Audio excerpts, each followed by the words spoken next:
Welcome to the Not So Random Ass Wrestling Podcast. I'm one of the random assholes, Dut the Vampire of Hardcastle. I'm the other one, Steel Man Christopher Steele. Alright, well, I'm just going to kick right off the top with the big wrestling story of the day. Rich Swann has been arrested on suspicion of kidnapping and battery, according to reports in the U.S. The former Cruiserweight champion is said to have been arrested early this morning in Gainesville, Florida. The Alachua County Sheriff in Florida said he faces charges of kidnapping, false imprisonment, and assault and battery. Probably Enzo Amore. Right? Punishable by 5 years in prison and a $5,000 fine, and the battery is a first-degree misdemeanor in Florida with penalties up to 1 year in jail, 12 months probation, and a $1,000 fine. That's all we have at the moment. He's supposed to have a wrestling match Monday night. Right? Yeah. Or, No. Pay-per-view. no. Oh, yeah, no, it was supposed to be Monday night, yeah. Monday night to determine number one contender. That's right. I wonder what's going to happen with that. I don't know. Are they even going to acknowledge it? Are they just going to... Nothing never happened. He wasn't even going to be... No. They won't be able to not talk about it because Enzo won't shut up about it. You know he won't shut up about it.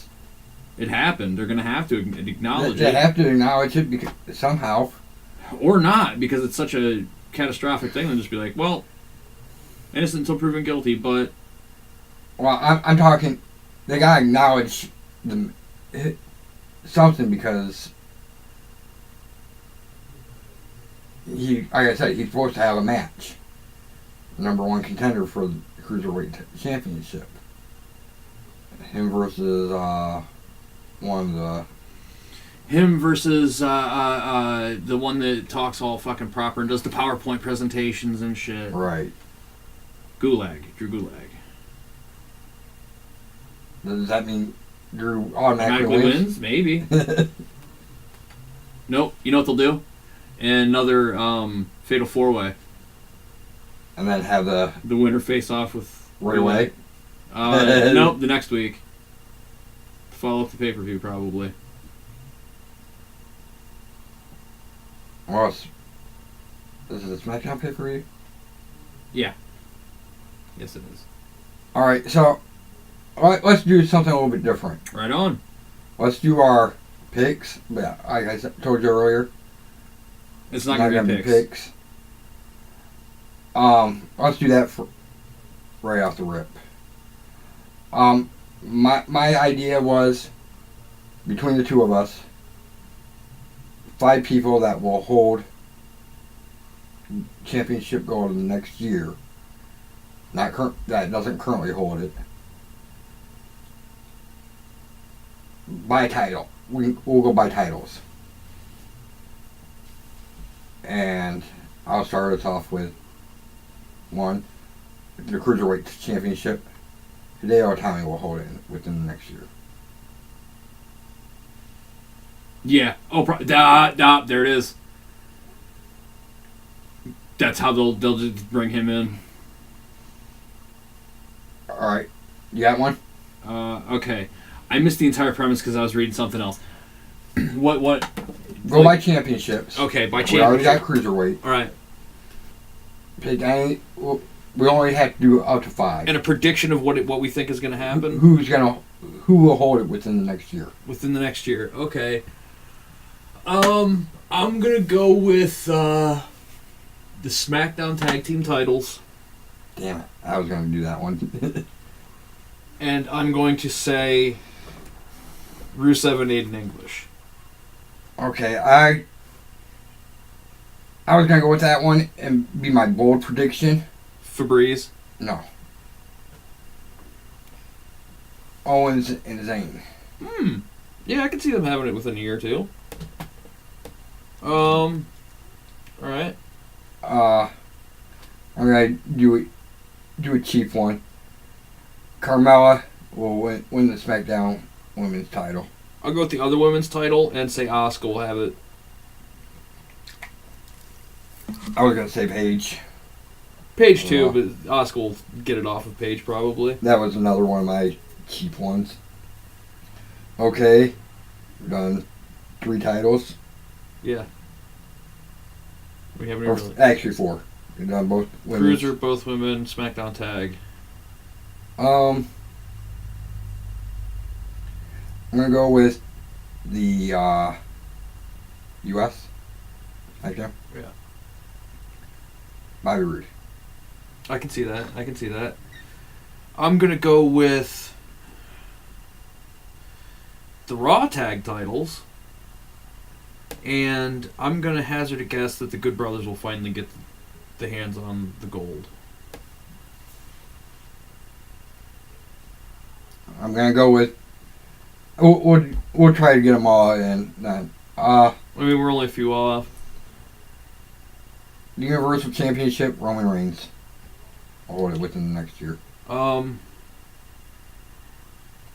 I think the Intercontinental title, I'm going to go with that one, and I think Bo Dallas. Interesting pick.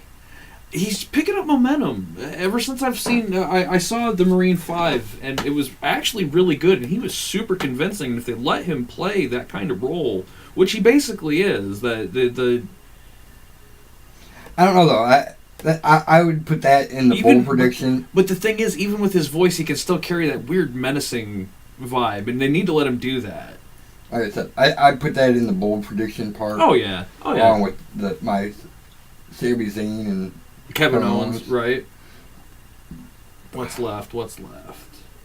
WWE World Heavyweight Championship. And the UK Championship. Okay. And the NXT titles. I was just going main. They are main now. You know what I mean. Right. It's still considered developmental. Right. Go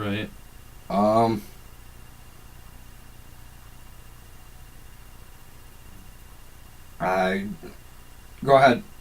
I'll take the hard one and go with the UK title, and I think Johnny Gargano will have that by the end of the year. But not by the end of this year, but within a year he'll have it.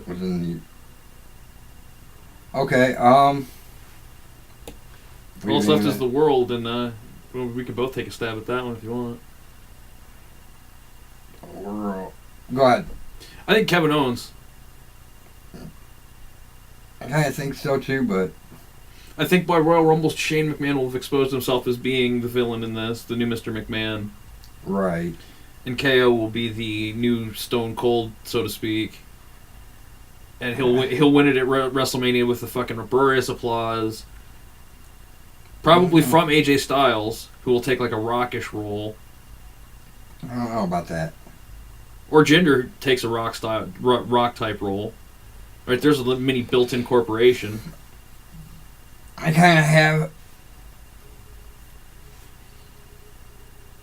Yeah, I bet Jinder gets the belt back at the next pay-per-view. I'm gonna go. If I'm gonna take a stab in the dark, and it's got to be a bold prediction. Shinsuke.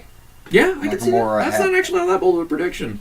Vince said earlier in the year that he wanted Shinsuke to take the John Cena role of being the face of the company, and the latest things mentioned about it is he has not lost faith in Shinsuke, so they're just slow burning him up there. Right. I don't think it's gonna take more than 10 months. No, no, not at all. I see him having it by this time next year. Yeah, hell yeah. I can see that. I don't know what you think about this idea for the I picks. like this. This was good. This is a fun one. This is good. Kind of a broad. So if you guys have any thoughts on it, throw some comments at us. Shit. Yeah. We'll tell. We might tell you you're full of shit, but we also might agree with you. We might not have seen it that way initially. We never know. Right. I did a lot of easy, no-brainers. Right. Like I said, Paige. She's pretty much, she's going. Or Carmella. Carmella, yeah, pretty much. That's a no-brainer. She's got the. If Ronda Rousey comes in, they're talking Ronda Rousey versus Asuka at WrestleMania. armbar versus armbar, and I don't see it being Ronda's first match to put over Asuka, and I don't see Asuka putting over Ronda. I see Charlotte. Yeah, that's what I was thinking. The four horsewomen versus four horsewomen of MMA versus the four horsewomen of WWE. Just one-on-one, maybe. Yeah. For Charlotte and Lumberjill match, maybe. Which, by the way, is what it's called WWE. Lumberjill match, Lumberjill match, Lumberjill match. You fucking tools. Jack-offs. Jill-off. Jill-offs, yeah. Like I said before, I've heard rumors of a women's Royal Rumble. Yeah, that would be the greatest way to get Rousey's debut in. Would be at the Rumble. If they have a women's Royal Rumble, have her be a surprise entrant, and be the one to pitch Asuka out, because then it wouldn't be submission or pin loss, but it would still put her over. Hell, have her win it, and then go take on Charlotte in the long run. Right. That's good. Or Carmella, actually. That would be a great way to get it on Carmella and off of her at the same time. Let's see. Hold on, I got to figure out how this would work. Okay, what you do is you have Carmella cash in first, or in between time of after Ronda wins the female Royal Rumble, and then they meet at WrestleMania, and it's just a squash match. You flop, blump.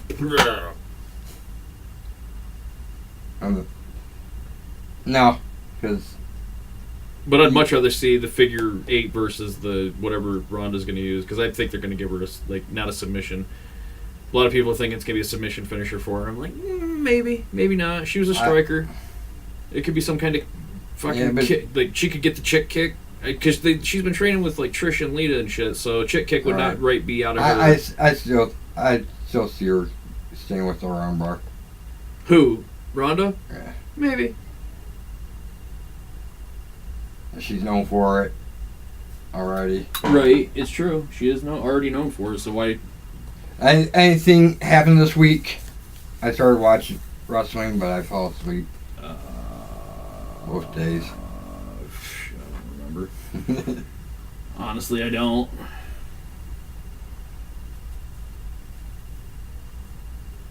So I think this should be like a yearly thing. Yeah, like end of year between... Somewhere in December. Yeah, between Thanksgiving Throwdown and Christmas Carnage. Right. Yeah. Or maybe even after. Yeah, end of year review. And end year review and predictions. We might as well do a little end year review as well. What did you think of wrestling overall this year, as far as WWE is concerned? They had a lot of high points this year. They definitely turned around 2016, because 2016 kind of lulled for them. They just didn't know what to do. Well, they normally had that problem right around SummerSlam anyways. Right. Which they didn't have this year. They did a great job of carrying that WrestleMania momentum through. Once you get to about SummerSlam, they normally have a lull, because they don't know what to do until they get to like the very end of the year. Right. When what they should be doing is building SummerSlam like a second WrestleMania, like they started doing. Right. Actually, what they should do is build Survivor Series as the second WrestleMania, with SummerSlam being like the Royal Rumble to set it up, and they don't. Right. They kind of have that little, like, you're right, they have a lull point, and they try and get everybody hyped for SummerSlam, and it's like, me, you guys have the dumbest shit happen at SummerSlam. But definitely, last several pay-per-views, they've been right on card. Oh yeah, fuck yeah.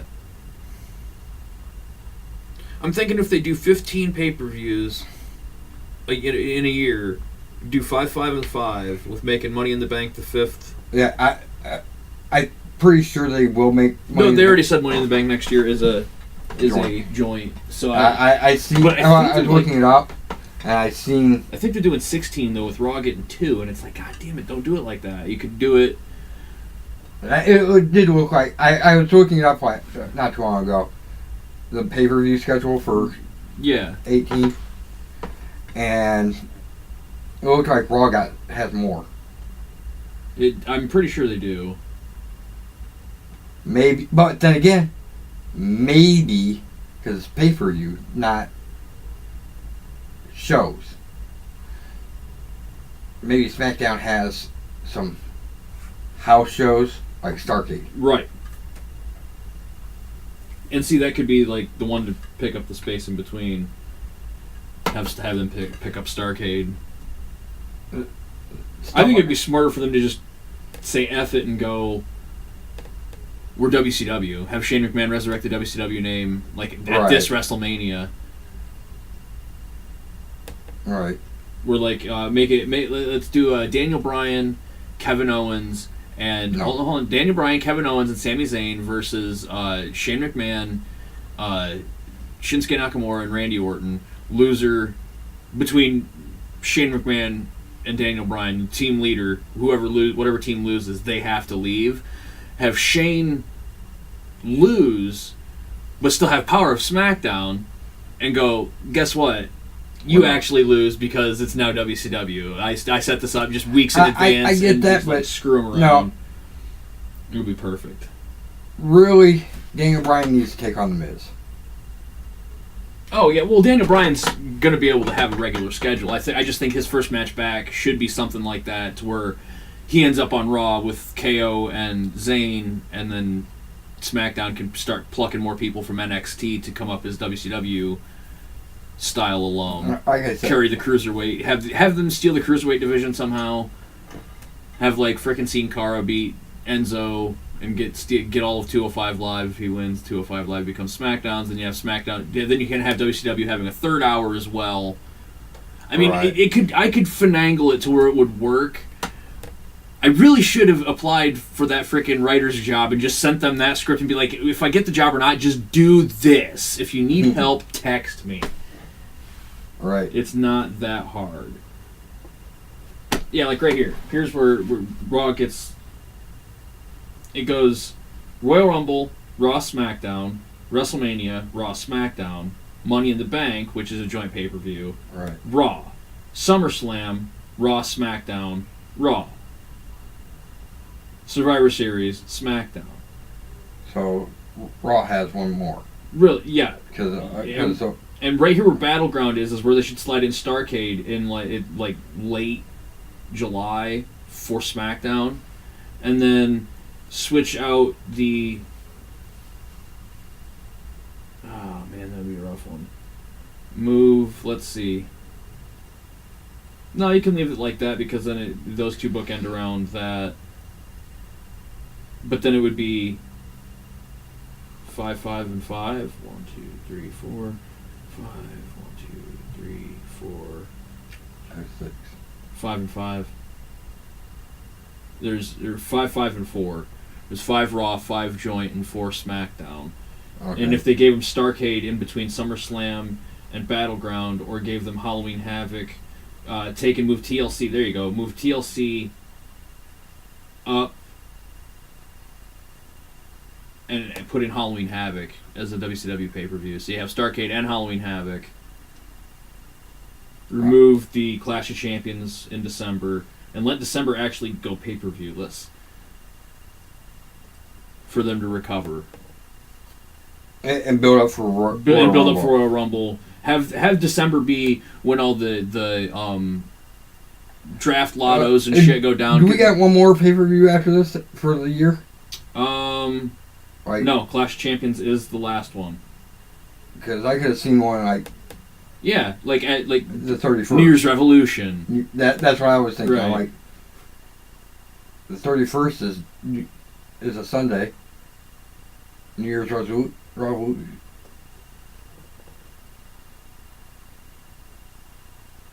And it's 2 weeks after Clash. Right.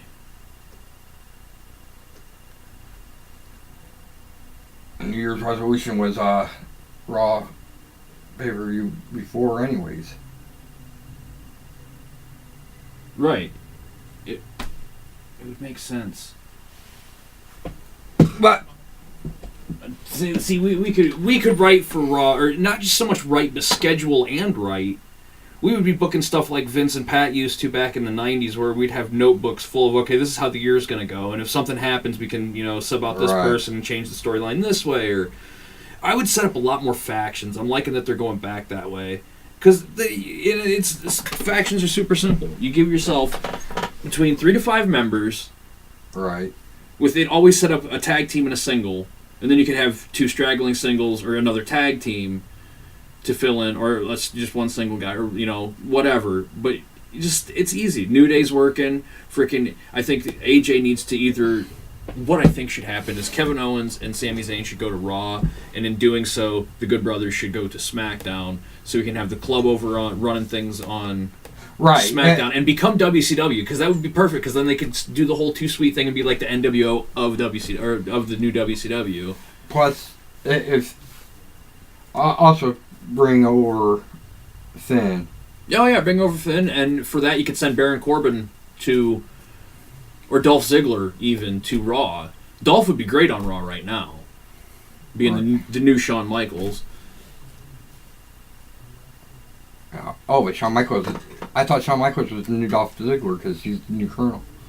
Right? It is kind of a trade-off there. Fucked up. Did you notice on SmackDown this week, he was dressed basically like modern Shawn Michaels? Camo hat, hair let down, came in, beat the shit out of... Baron Corbin and Bobby Roode. I'm like, all right, yeah, go Dolph. You still don't like Bobby Roode, huh? Nope. Or Dolph or Baron Corbin. So all works out. Anything else you want? Anything in Indies? Yeah. You ever heard of Unbreakable Michael Elgin? No. He's a sawed-off little powerhouse. Had his own wrestling company. I say had because apparently with this whole influx of sexual abuse allegations and whatnot, he was brought up. Someone accused him of sexual harassment, so he's lost a bunch of bookings, and his company's gone down the shitter, and he's not signing with NXT like he was gonna. He's not with Ring of Honor anymore. He's pretty much done, which kind of sucks because he was really fucking good in the ring. He'd have been a great opponent for anybody in WWE. So, one thing I wanted to say is that I was reading an article, I don't know which site, it was on 5 pretty much big indie stars that were nothing but jobbers in the WWE. Colt Cabana's on that list. Christopher Daniels is on that list. Nice. He was Dose. Yeah. Yep. That's right. Those conquistadors that were brought in for the Edge and Christian versus Jeff Hardy feud. Yep. That's right. There's quite a few of them. You know who I'd love to see make a return, come out of retirement and make a return? But they said he's mostly known for TNA, some Ring of Honor. Yeah. He's getting too old to come back to the WWE, though. Yeah. He's 47. I can see him going right into NXT, because he hasn't missed a beat. If anything, he's gotten better as the years have gone on. He's gotten more stable in the ring with his moves. He doesn't do anything super dangerous. I don't think he's hurt anybody, ever. He's really good about, he's like a modern Bret Hart. Okay. Good old-fashioned pick, since we're this close to the end of the show, and I got a decent subject. Top 3 superstars that you could bring back from the dead or out of retirement for one more match. And if you have a match in mind, who? I'll start with Macho Man. Okay. Any match in mind? No. Okay. Okay. It doesn't matter with Macho. Right. I'm going to start with bringing Edge out of retirement. Miraculously heal his neck and come bring him out of retirement for even one more match. Yes. Do you have somebody in mind? Yeah, I kind of did. I would like to see him and Broken Matt go at it. Because they both said that they're over the whole Lita thing and they would like to work together. Would have liked to work together one more time, and that'd be some fun. Right. I would have seen him and John Cena had some great matches. Him and Randy Orton would have been probably a great match too. They tagged together for a while. Yeah. Great RKO. Mr. Perfect. Yeah. And I don't know. again, it doesn't matter. I know who I would like to see Mr. Perfect up against. That actually sparked a good one for me. Maybe Bobby Roode. I was thinking either Bobby Roode or AJ Styles. AJ would be awesome. Fuck right, dude. Let me think. I go with AJ too, because my last person would be Bobby Roode. I know who If I want to wasn't go, AJ. who I would want to bring out of retirement, and it would be to take on AJ Styles, and it'd be Shawn Michaels. Would be the way I'd take that one I'm gonna go with Ravishing Rick Rude against Bobby Roode. against Bobby The Roode. Battle of the Roods, or the Birth of the Roode connection. My last one would be to bring one back from the dead. And it's kind of a tie because it would be a tag match that I'd want to see anyway, and it would be Chris Benoit and Eddie Guerrero against. Oh God, there's no good modern tag teams, but fuck, the Revival would probably be the best one for them to put a show on with, because they all have very similar technical, hard-hitting styles. Or Shinsuke and Randy Orton, actually. No. They're that same kind of style clashing tag teams, because Eddie and Benoit on paper do not sound like a tag team that would flow well together, but they did. Just like... if you really think about it, they're both extremely technical. There's no powerhouse, and like most tag teams are powerhouse lightweight duos, and these guys are Benoit both pretty was much the same size, but they have that both have Benoit the has fierceness. the power. Right, Benoit did have that core strength. Well, and just like Randy Orton would be the one to have the core strength, though. Right. The other, on paper, doesn't quite seem like it would work, but every time they tag team together, it's like, fuck, they're really good together, son of a bitch. So you want to call it? Yeah. Like, Share, subscribe. Tell your friends. Tell your enemies. Tell your frenemies. Forever and always, don't keep it random when you're talking wrestling, and ring the bell. Ring the bell.